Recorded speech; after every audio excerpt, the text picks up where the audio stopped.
All right, guys, welcome back to Mic'd Up Millionaires. I hope you guys enjoyed the last episode where Dan and I got into some NFT stuff and talking crypto, and hopefully that inspired you to go and do a little bit of research for yourself.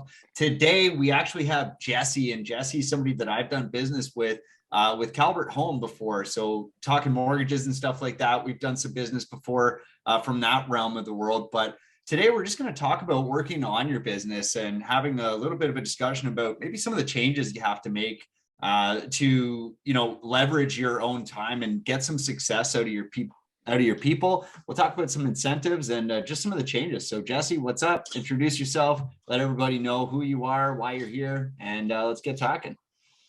Sounds good, Adam. Thanks for having me on. Really appreciate the opportunity to chat with you and hopefully give your listeners some decent things to think about. As you had mentioned, my name is Jesse Bobrowski. I'm with a company as a partner called Calvert Home Mortgage Investment Corporation. We are a mortgage lending entity based out of Calgary, Alberta, lending throughout Ontario and Alberta. We will venture into BC within the next 12 months. And we're unique in that our focus is looking at ways to help real estate investors. Specifically, we're a short-term lender, so we're lending to people who are flipping and burring projects. We're really finding opportunities where the market isn't providing that type of product. So the banks don't love the short-term stuff. They also don't like lending on rundown houses, and most of our competitors out there are not focused on that market either. And we're seeing us being able to provide a ton of value to a lot of people that are creating wealth for themselves. And I love that. So yeah, that's kind of who I am and who my company is. As an individual though, I'm a father of two awesome young kids, Ari, who's 5, Mila, who's 3. It's Valentine's Day, so I would be remiss if I didn't mention my one amazing wife. We're currently out. I was just discussing with you. We're out at our cottage in Radium, BC, enjoying an extra long weekend. Yeah, it looks beautiful there. Like as soon as you signed on, I was like, "Oh, he's at the cottage. That's sweet." Well, yeah, no, I wanted to chat today. We can chat like scaling the business, right? Because I think a lot of people listening here are obviously going to be real estate investors. That's just kind of who would probably follow me to begin with. So if you guys are looking for financing, hit up Jesse afterwards. His links and everything are in the description. With Jesse, we've done high loan to value, high interest, high flexibility loans is the way I would categorize that. And they're they've got some fairly unique products. So go check out Calvert Home right after this episode. But yeah, Jesse, I would love to just unpack a little bit of your lessons learned from more of like a business owner or partner perspective over the last couple of years. So, where did you get started? Where are you at today? What are some of the lessons learned? Like, what can we take away from your experience? Sure. There's a lot in what you just said there. So how I got started in this was 15 years ago. I finished university, moved out to Calgary to work in finance. I was all gung-ho to be a trader. I always had an entrepreneurial spirit, so I wanted to do something where I could flex my creativity. I could have the opportunity to add value. But that was short-lived because within about 3 months of moving to Calgary, I met a husband and wife couple who were dealing in private mortgages. This is in the beginning of 2008, so beginning of the subprime mortgage crisis. I was super interested to learn more, and I learned that they were providing solutions that really the banks couldn't. You look at it as initially my thought went to high risk. But as I learned the business, banks want to take very specific risks, and what private or alternative lenders do is find ways to provide solutions that are outside the box. So got into the industry as an employee, worked with that husband and wife couple at a firm called Cedar Peaks Mortgage, had really great success with them, built it up. to the point where we were looking at the buy-in and what would that look like, and what the business would look like going forward. And it was really important to me to be part of a business that we were investing into and really looking to scale. And so there was kind of a different of opinions on that end. These people built an amazing business, and they wanted to enjoy the fruits of their labor, which I can't blame them. I wanted to continue investing in that, and let's build this thing and enjoy even more fruits. So we parted ways back 6 years ago, and I joined Calvert Home Mortgage, first as an employee, partners as a family, last name being the Kellers, who their father, Everett, was in this for 34 years prior to me joining. And I've been there 6 years. I have become a partner in the business, and we've scaled it from a portfolio of 40 million 6 years ago to now we're sitting at 230 million. And we'll grow that another 35% compounded for at least the next 4 years is our goal. So it'd be hitting $1 billion fund within the next 4 years is our goal. And I really want to talk about scaling because, man, has it been fun? A lot of fun. But it's a lot of work, and a lot of thought has to go into it to set a foundation up for you to succeed and bring on others to succeed. So right now we're in the midst of a massive scaling endeavor, and bringing on talent and bringing on the right talent who you can give them the tools and they can run with it and create new opportunities and let that compound itself has been what has created a lot of our success and what we have as a vision for the future. Yeah, that's really interesting. So there's a lot to unpack about what you just said. Looks like you essentially entered the industry and then worked your way to a point of partnership with two companies almost immediately. So I think right there's probably something to talk about in terms of your drive. Like, what do you think? Because like lots of people have had jobs. Not a lot of people have ended up partnering with the people that they were employed by within a few years. So what's driving you there? What do you think you're doing to position yourself to get into a position where somebody wants to partner with you? So the drive is important, right? Like you have to be able to do what it takes to create value, and doing what it takes is really pretty simple, is doing your job and really going above and beyond. So the partnership component is not by accident. It was intentional in both instances. So when I joined my first company, I made it clear that, I have a drive to succeed. I'm going to do what it makes to succeed. I want to align with you on what success looks like, and in turn, create opportunities for me, you, and the business. So that was intentional both times. And both times I was able to execute on that vision. But in terms of the only way I was able to execute is by doing the work that it takes and providing real value to the organization. And what I have been, I guess, one part of being able to provide the most value as possible, and that I've learned over the last 15 years, is really being true to yourself, understanding what you're awesome at, right? And just really running with that. So what I am really great at is finding solutions. So not taking no for an answer. Like, yeah, there may be a no on the table. Exactly. Finding. I don't bring problems. I bring solutions. And so letting me run with that, and also building trust and creating relationships. So those are two things that I'm really passionate about. And it took me years and years to learn that, hey, this is where I'm best at. And the more I can carve out space for myself to provide value to me and the company doing this, the better off I and the company are going to be. So it's being really intentional with what drives you, with what fills your bucket. Because when I'm doing that, I'm vibing, I'm in the zone, I can go forever.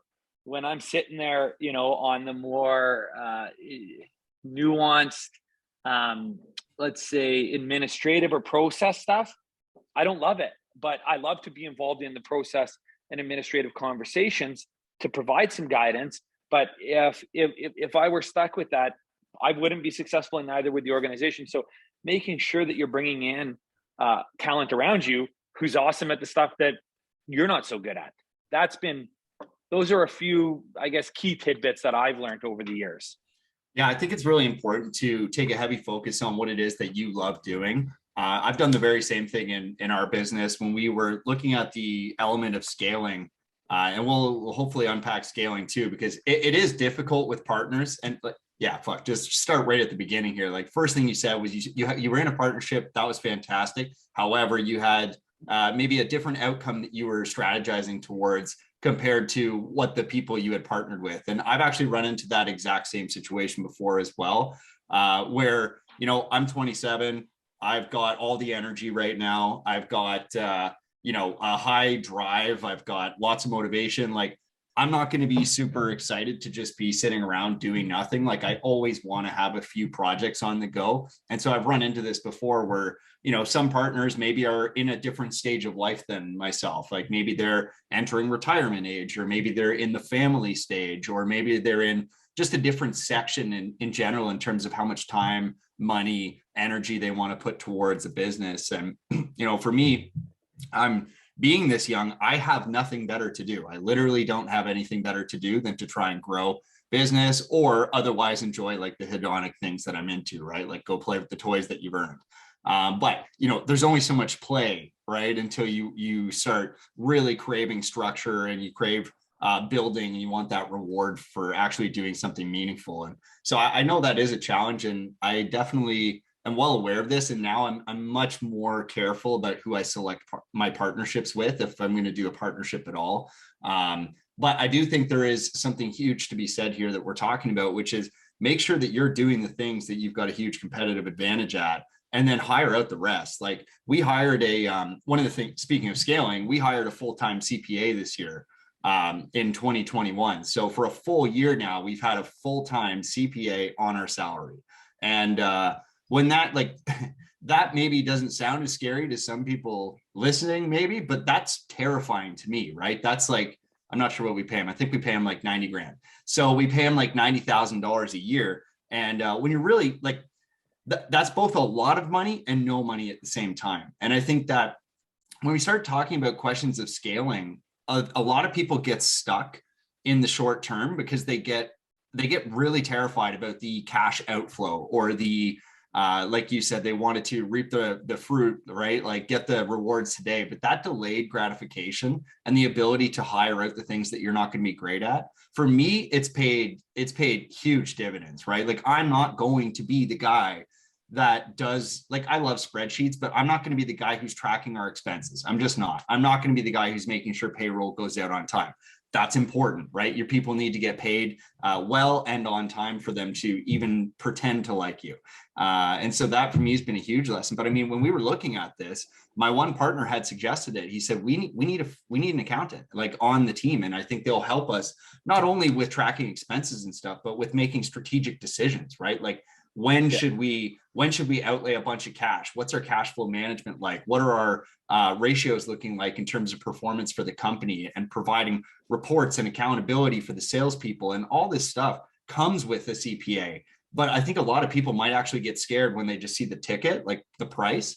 And that's the same too for, like, we've got a full-time admin person who just does like all the paperwork stuff, like just emails and paperwork and scheduling. And we've got a full-time person for taking all the inbound calls now, and a person for selling our deals. And so essentially there's a person now in every role of the company, and those people are specialized. And I'd love to hear your thoughts on this too, because my biggest challenge this year has been hiring, for sure. Hiring is the hardest thing that my business has ever encountered, other than lead generation.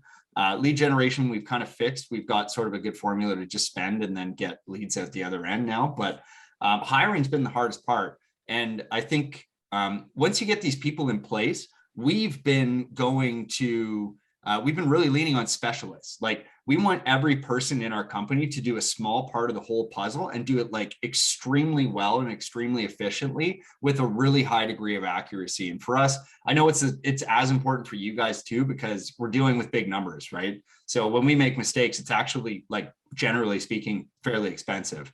In real estate, there's lots of safety nets, and like nobody will actually let you really fall through because there's all sorts of regulation and stuff. But like, man, we don't want to make big number mistakes, right? Like mistakes that have commas in the numbers. So that's why we have specific people specialized to one role, and they do that role every single day really, really well, kind of like an assembly line, but hopefully with a little bit more fun based on the type of work that we do.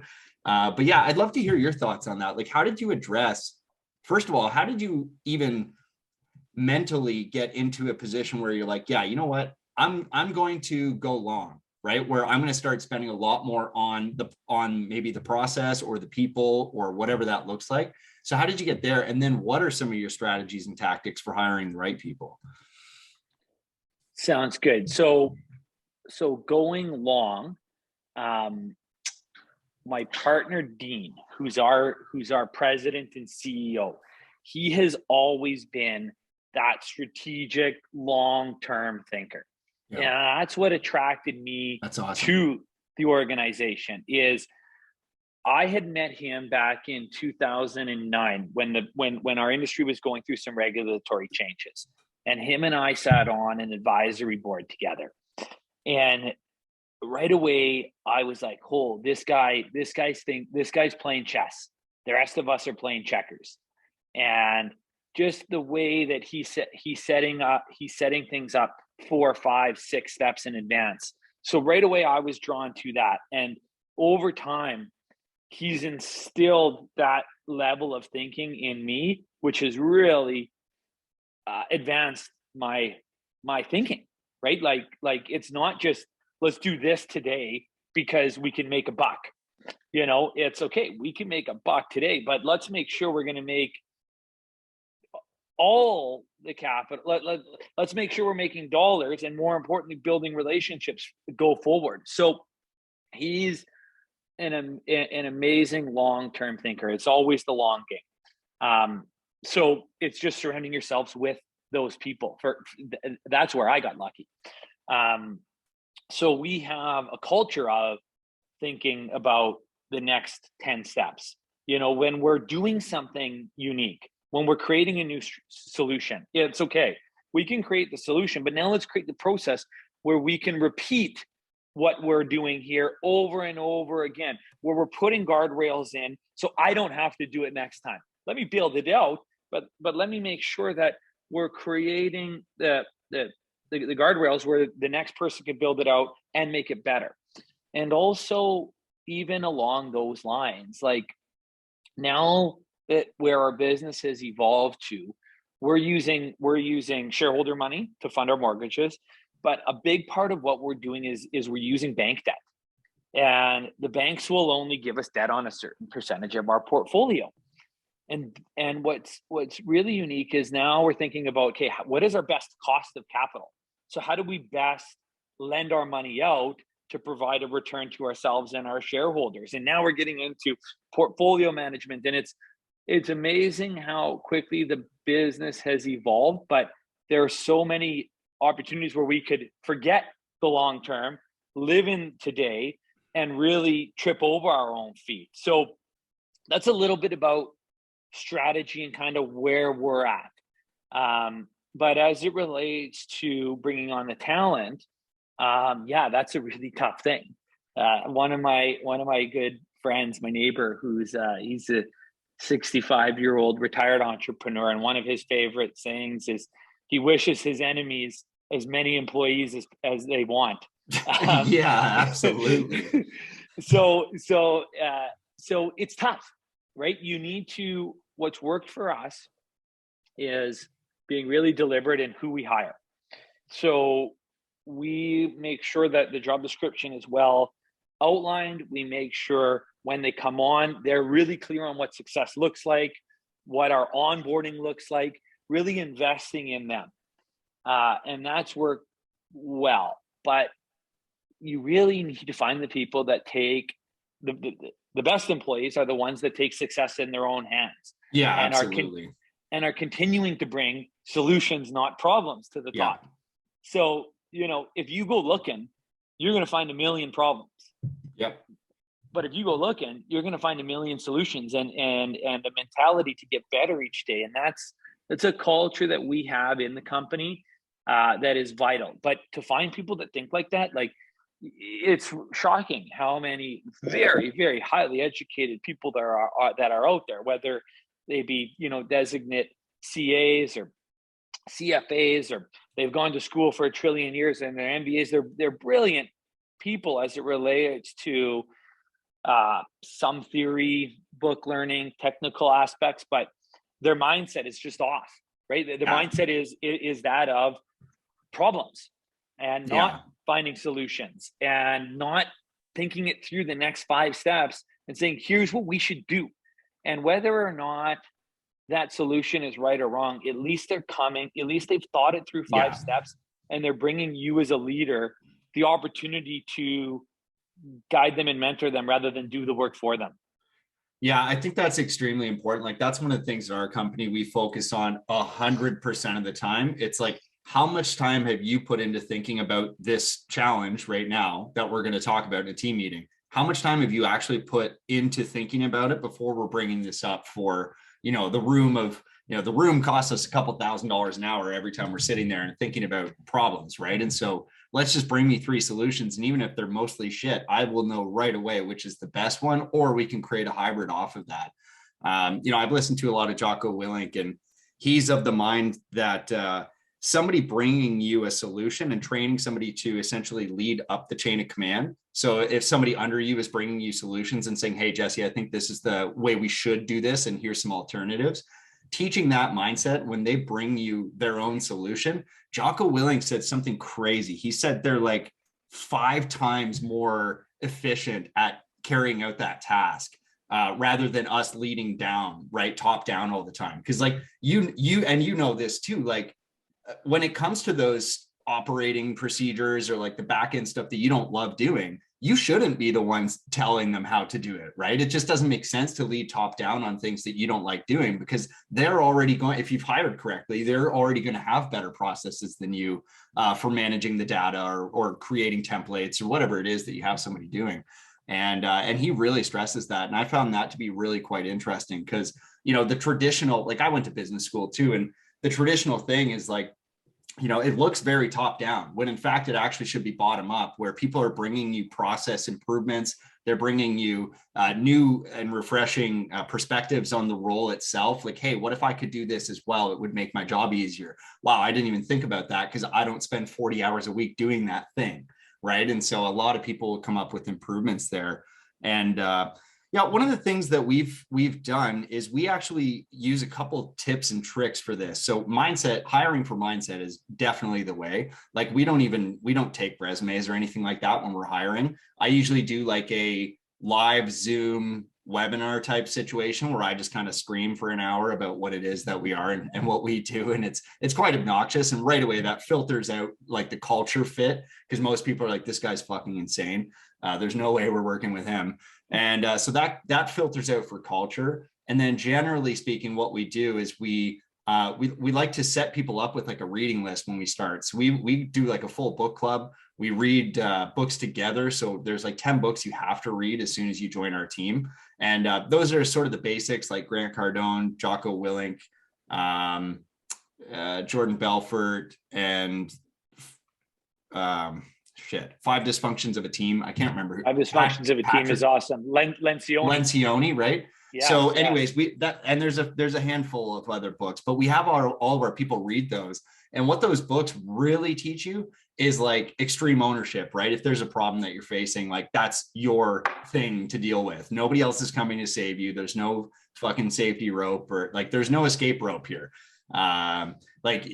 You are going to have to create your solution because no one's going to come for you in this company or in the world. Like it's just not going to happen. Teaches you like, the 10X rule is like a very hyped up book by Grant Cardone. And like, you kind of have to read between the lines on it. But what it teaches is like everything is going to take 10 times longer than you think, 10 times more money, 10 times more effort, 10 times everything. Right. But you could potentially get 10 times the rewards if you did all those things properly, which is amazing. So we have everybody read that to get on board with mindset. The one thing you mentioned that I think we do very poorly, but I also think is like a critical failure of mine, has been our onboarding experience, actually. And this is where I found I can go sort through a Zoom call, maybe 70 people tune in, or register, and then 35 show up. We do a speech, and then maybe 6 or 7 people are identified as even being relatively close to who we would hire. Those people, then, if we boil it down to like one candidate and hire them, I found that we haven't actually lost people in our terrible onboarding process, but they've stayed around sort of like subpar. And it's 100% my fault. Like, I know there's people that we've hired in the past that if we had just onboarded them correctly with, like what you were saying, like very clear goals that they needed to hit, very clear performance targets, very clear accountability program, and like a very clear understanding of how our process works, we would have kept those people and they would have been considerably more productive throughout the lifetime of their journey with us, right? And this year, at the very end of last year, I sort of gave all the salary people, I gave all of them December off. I just paid them to stay at home and think about the business. I'm like, just don't even call, no emails, don't call, whatever. You're going to sit at home, think about our business and what processes we can change and improve. And then in January, we're going to do that. And we actually kind of let go of our entire sales team. So there was some very big cultural rifts on that team. And I decided that it was going to be much better to build the business that we all wanted to work in and live with, rather than continue operating the business that we had. And the business that we had was actually built out of this mindset of like, well, what can we use to fix it with the resources we have today? Was sort of how we solved a lot of the problems in our scaling initially. When in reality, we were getting a lot of resources across the couple of years, but we weren't deploying those resources appropriately if you had a really long vision. Right. So we were deploying our resources as if we had 1 to 3 years. And the reason for that is because there was some regulatory question marks that we had about our industry for wholesaling. So we were always operating as a 1 to 3 year business. And then I realized at one point last year that, if you were really going to succeed, you would build the 20-year business, right? You would build the whatever business, go long. And in doing so, you would end up with a much better set of processes and standard operating procedures that you could lean on, so that there was no question about what somebody does. Like now, we rebuilt it all over January. We dumped a bunch of money. We burnt a couple months of salary just thinking about how we should do the business. Not like how we could, but how we should. Like, what is the best way with the resources that we have, given that we have all the resources for all given intents, right? So we rebuilt this whole business now with a full focus on process, so that everything is completely processed. We own all the data. We own the full system all the way through. There's so much more transparency and accountability. And it's just so much easier for us to use the system and plug people into it quickly. So, it's funny that you mentioned onboarding and how well you guys are doing it because you've thought through it. Like, that's still the one piece where I know I'm failing my business, is that I'm not focusing enough on like, okay, you found the candidate, you did the hard part. Now you need to like wow them, but also give them a very clear path. And I find people need that path, or they're not going to operate with any peak performance. Yeah. So, but one thing too, question I had for you is I've been in a heated debate actually before with somebody also in the mortgage world. But do you hire people that are extremely qualified in terms of their job experience, et cetera? Or are you looking more for the person that you can shape? For the most part, we love bringing in the people that we can shape. Now, we just hired a CFO. They had to be very well qualified. They needed certain credentials. That's different. So that was a different search. But for the most part, where we've been successful is we find the culture fit. we understand that they've shown the ability to learn, whether that's progressive performance in a role or some sort of post-secondary, right? Like Yeah. they're too, we've learned that they're too raw without at least that as a minimum bar. But once we have that minimum bar, whether, you know, they were a 4.0 GPA or whatever, you know, it's irrelevant. Once you find the culture and their willingness and drive to learn, we like to give them those tools. And what we talked about with onboarding, we're doing a better job at it, but it's still not what it can be. So what we've done with onboarding is align with them on, hey, here's what we need from you. Also, what do you want to bring? Okay, here's what your scorecard will look like. Yeah. And then what we do with onboarding is when they're done with onboarding, they're leaving that onboarding process better than they found it. Yeah. And they're also likely to be a big part of the next groups of onboarding.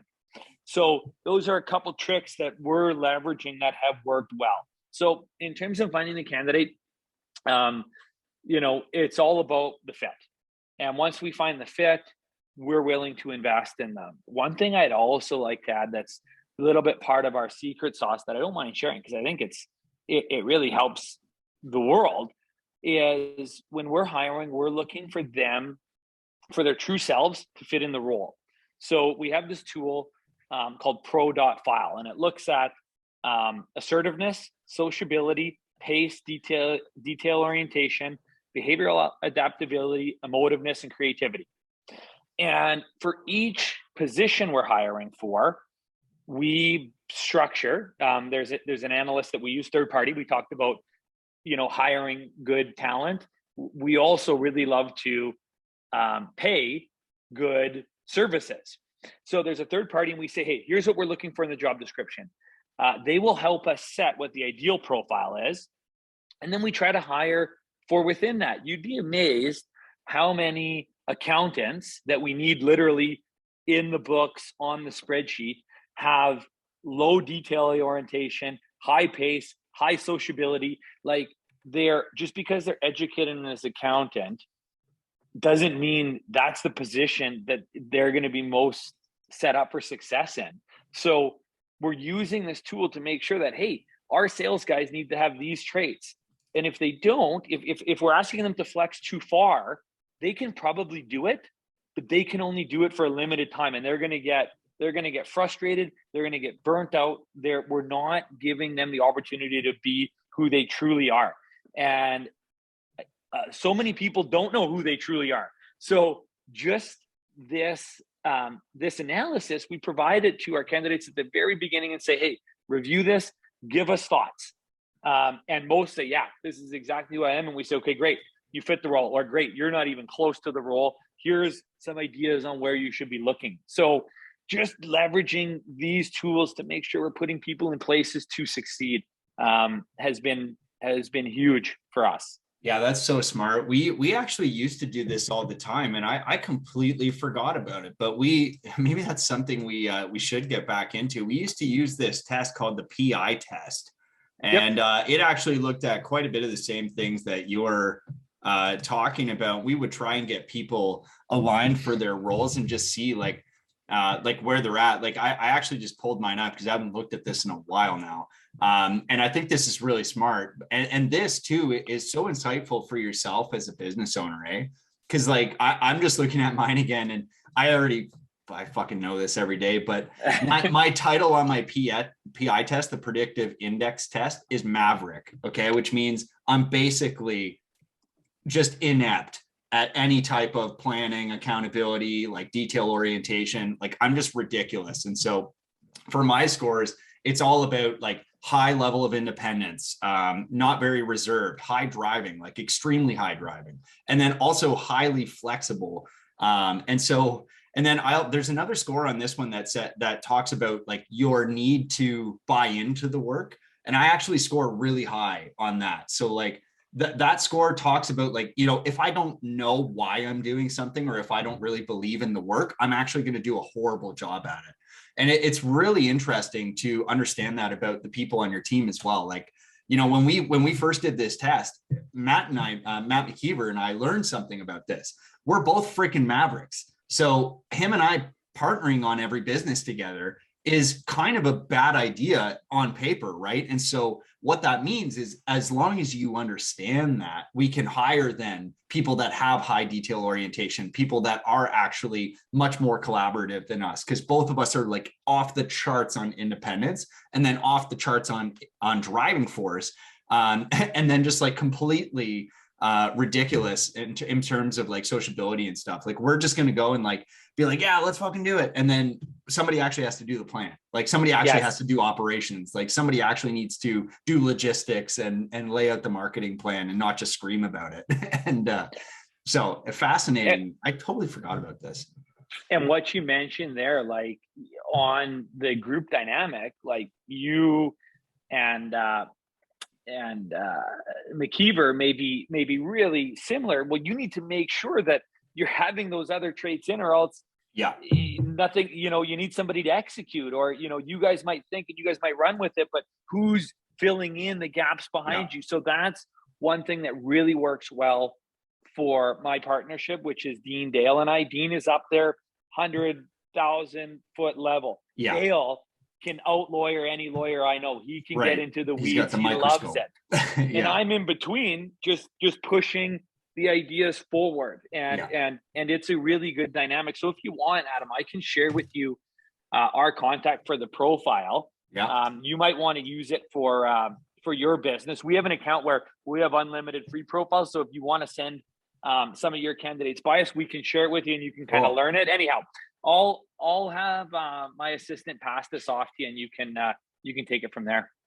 Yeah, that'd be awesome. Because these things are so insightful. And I think one challenge too, maybe you found yourself in this position too. Like, I think one of my big mistakes in the past was hiring people that look like, sound like, and act like me, right? Which is like literally the biggest problem. Like, you don't want more of you. You want the things that you're not already doing to leverage your abilities. And like, maybe you've got room for one or two more that are like you, that maybe are ambitious and driven and super independent, and maybe they're the people that you mentor up. And that's actually another question too, is like, how are you thinking about like succession planning for your roles? Have you started mentoring somebody? How did you select that person? So people, absolutely, we're focused on what succession will look like. And the way that we select is they self-select. That's half of it. they raise their hands. They show they run with things better than you can.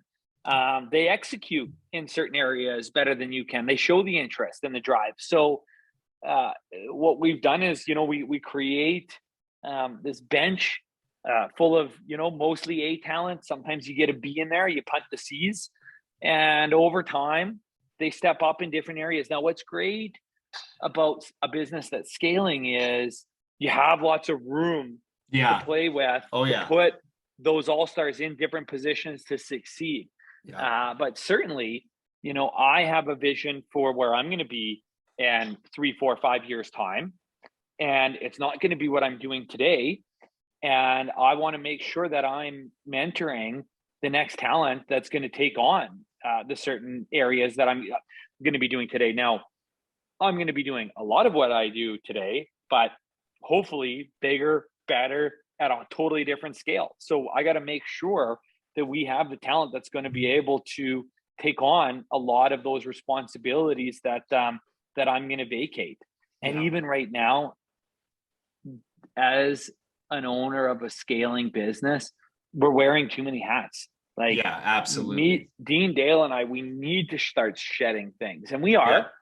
But it's really critical to be clear on what we want to shed. Be clear as a partnership too.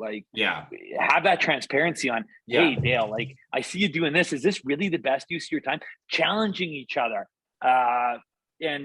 Just getting better as a team and figuring out what the future holds and putting people in the position to succeed in those roles, and more importantly, fired up about doing it. Because if they're not all in and they're not fired up, they're not going to execute to your standard. Like we have such a high bar, and I know you guys do too, that unless you challenge them and let them know what success looks like, you're going to struggle. Yeah, leadership's such a double-edged sword, right? And partnerships. And I like what you just said there too, like challenging your partner. I actually found that was a lot, and not all, but that was a lot of the benefit of keeping partners as far into the game as I did on certain things, right? Because you would have that sense of obligation to that other person, right? If you know they're crushing it, they're stepping up, they're going to bat every day, right? They're waking up, they're working on the project, they're working on the company, they're working on the team. Like that makes me feel like shit. I better go today. Like I better step up. Like it's up to me to do that. Cause if not, they're standing there and like, hey bro, what's going on? So I really like that element of partnerships too, which is just like, you know, it keeps you accountable to things. There's a fantastic book on my shelf over there called Blitzscaling. And if you haven't read that book yet, Blitzscaling is fantastic. They've also got a podcast. I think it's just called Blitzscaling as well, but it is fantastic. And a lot of tips and tricks there on how to scale appropriately and quickly without losing a lot of, you know, what got you into the business or what got you into the scaling mode to begin with. So I'll have to pick that up. I haven't. And just going along with what you said, where the partner is challenging you to get better and pick up your game every day. What I'm seeing now, and what's really fun, is the next level. They're so good that they're challenging you. You're like, holy man, like I am not worthy. I need to pick up my game because these guys are raising the bar behind me, and I got to support them. So where it's not only the three partners, it's this next crew that they're executing so well. They're bringing on so much new ideas and value that now they're raising the bar on you, which is really cool. But that's exciting. Like one of the key pillars that I've tried to keep in mind my whole sort of career in this business is like, don't be the smartest person in the room. That's like really bad.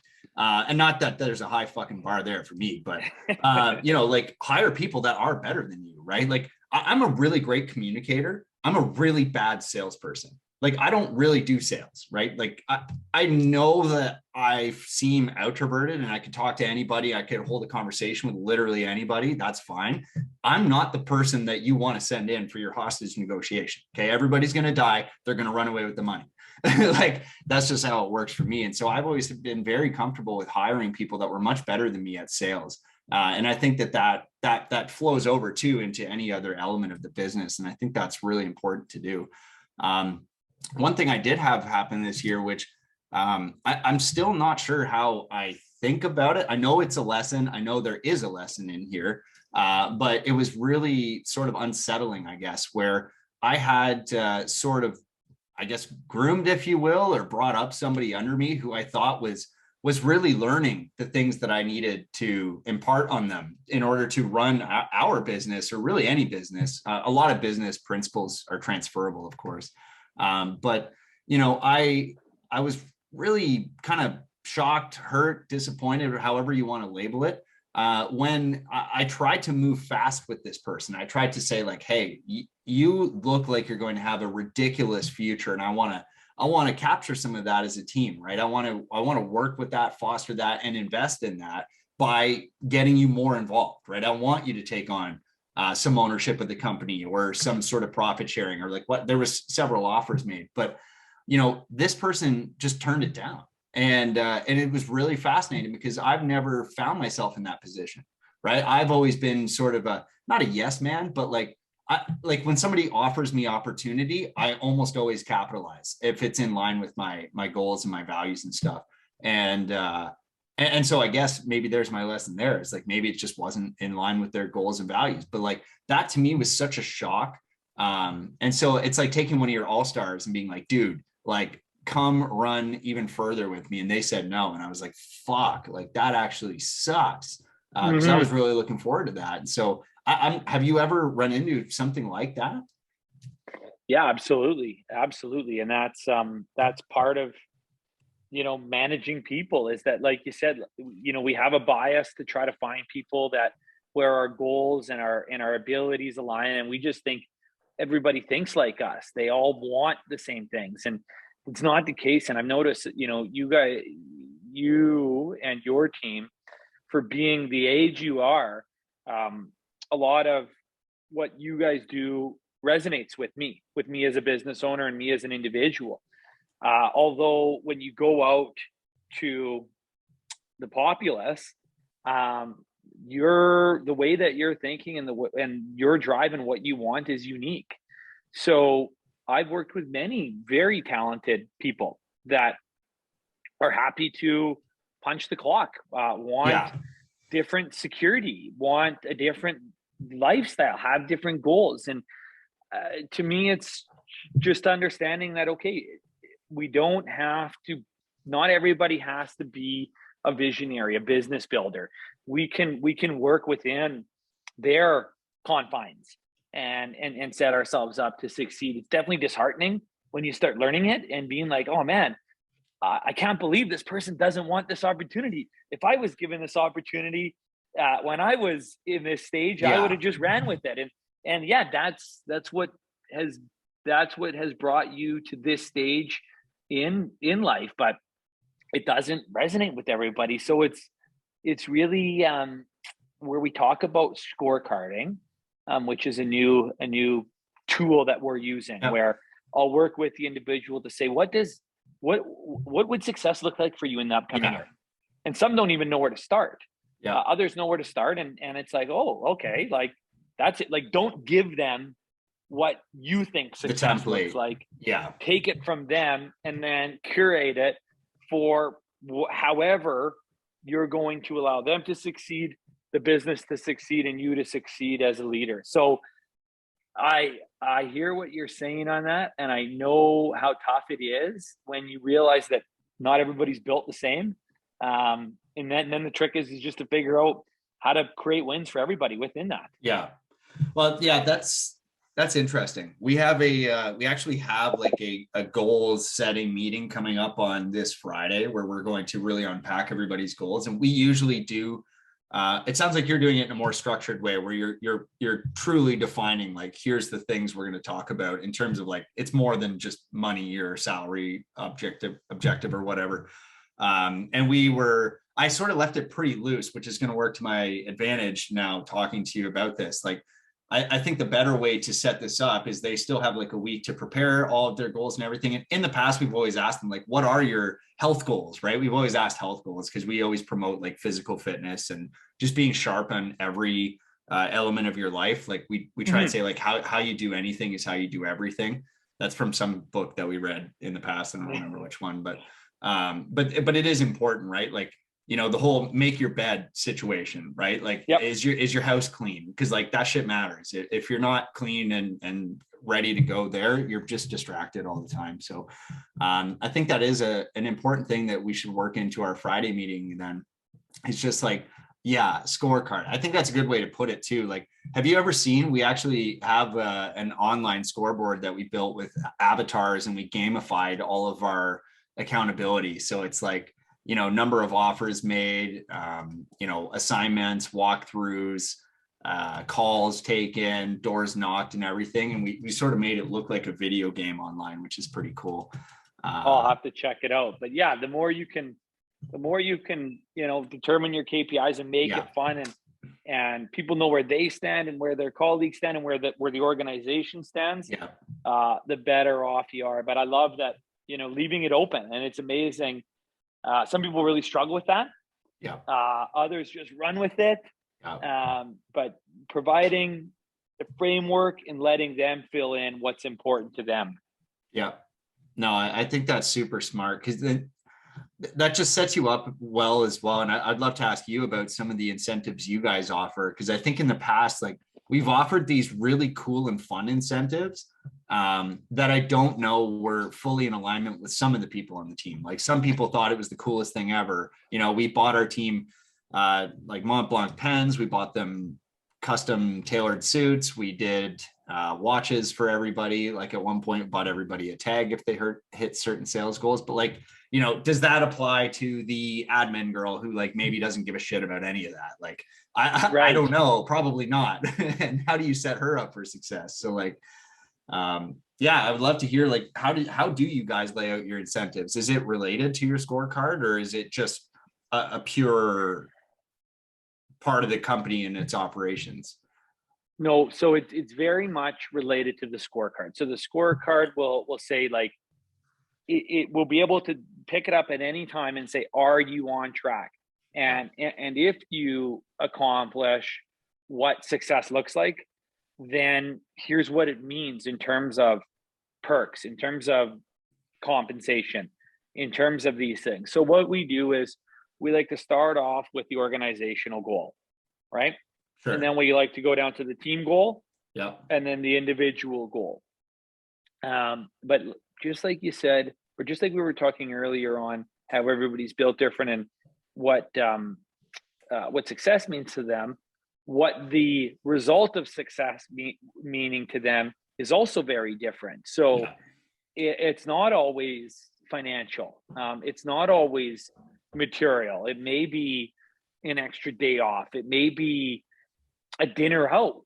It may be a trip. And the way, there's no silver bullet on that. It's spending time with them. Like, you know, let's have a one-on-one. Let's go out to a hockey game, go out to dinner, try to understand what makes you tick, and reward you the way that is on brand with yourself.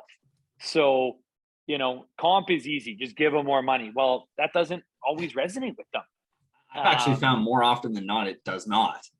Yeah. Like literally it's like, yeah, cool. Like, or like they're like, thanks. And then like, literally it's whatever compared to some of the things like my sales guys love the watches. Right. So like now they wear it every day. They get to think of it every day. Like whatever, right. It's a fancy watch for nice events and stuff. And I found that one to be really well, but yeah, I love having it like really well aligned with their actual scorecard. How often do you review your scorecards?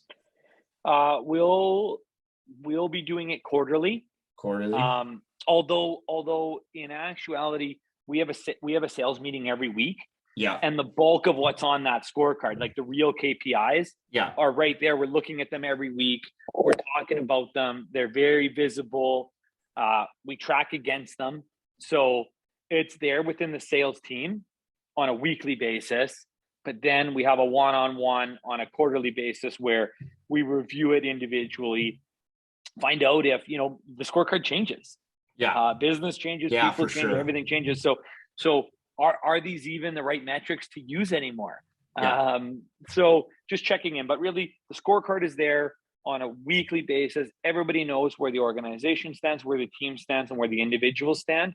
And then to check in and spend time around their individual goals, achievements, wants, needs, all that happens on a quarterly basis. Yeah, it's awesome. And I love that you sort of mentioned, you talk about the company goal first, the overarching goal, like the mission, right? Mission first. Everything we're doing is driving us towards the mission of the company, which is whatever you have defined that as, right? Whether it's a certain amount of growth or a certain amount of markets hit or new funding or whatever, it doesn't really matter what it is, but defining that, letting them know that every action really should be done in the spirit of achieving that overarching mission. And then laying out their personal goals to understand what a month should look like, or a quarter, then a month, then a week, then a day. And that's really exciting when you can get to the point where answers come very easily when you understand what Jocko Willink calls commander's intent. Like, what are we trying to actually accomplish? Well, that's the basis of your problem solving matrix, right? If we're actually trying to accomplish entering new markets, well, then the decision that best lets us enter that new market is probably the one we want to lead with. So awesome, man. Jesse, thanks for coming and chatting today. I know we're going to try and keep this to an hour. You got some freaking hot springs to go to. Enjoy the rest of the Airbnb weekend experience. And I certainly enjoyed this chat.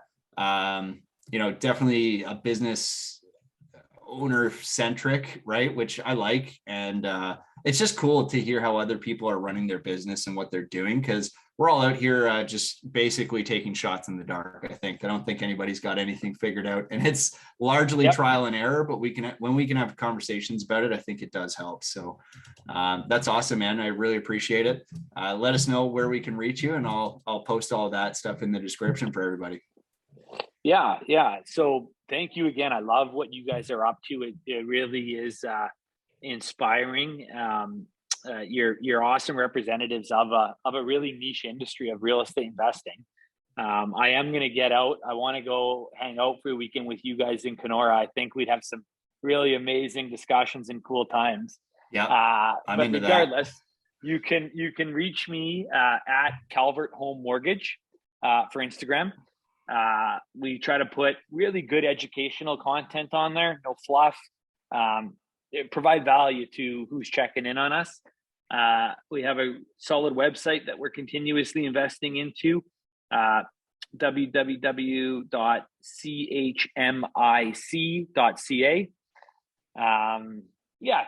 Use those two sources. You'll find Got it. I love it. No, I appreciate it. And guys, Jesse does some awesome work. Like I said, we've actually done business together, and I had a great experience just being on sort of the mortgage side of that. And really awesome products. So go check Jesse out. And thanks again for chatting business today. Appreciate it. Love it. Thank you, man. Buddy.